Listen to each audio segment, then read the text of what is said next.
When a person commits a capital crime involving manslaughter, should they be allowed to sit in a room, all meals paid, not having to pay taxes for the rest of their lives? Or should they face the fate they deserve, to be executed? I don't know about all of you, but I feel that if you can kill someone in cold blood, you should have to pay for that with your life. That's right, I'm talking about the death penalty. How many of you have had a family member, a friend, or even just read on the news of somebody being killed or murdered in cold blood? Now, most of the time, the killers, you'll see, they get 40 or 50 years in prison. But guess what that means? In 40 years, they could be out on the streets again with that same mindset of wanting to kill people. Now, I don't know about you, but that scares me. That's why I think we should have the death penalty. Today, I'll be talking about the different methods of execution for the death penalty, what goes into an execution, and why we should keep the death penalty around. There are 5 ways to die from the death penalty.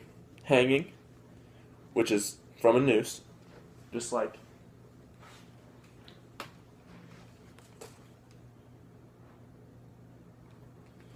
this right here.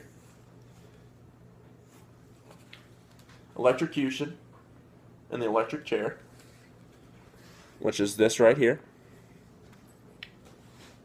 A firing squad, lethal injection, or lethal gas, according to Emma Claire on teenink.com.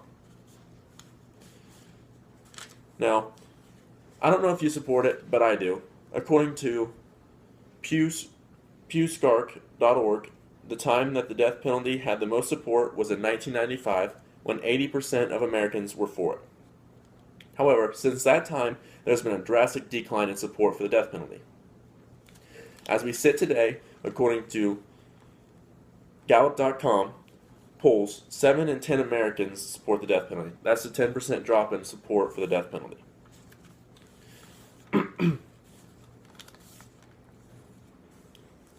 Now, when someone murders somebody or whatever, they have to go to court and then be convicted. When they are finally convicted, there are so many appeals and different things that they can do before they can finally get executed.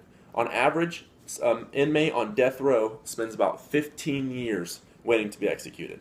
That's 15 years of taxpayers like me and you sitting around paying for this person's meals, them not paying taxes, relying on us to feed them when they have done wrong in our country. Now, I don't know about you, but I think that's wrong. That's the only thing I think is wrong with our death penalty system right now, is I think it shouldn't take as many appeals, especially if they are convicted and there's hard evidence that they have committed this crime.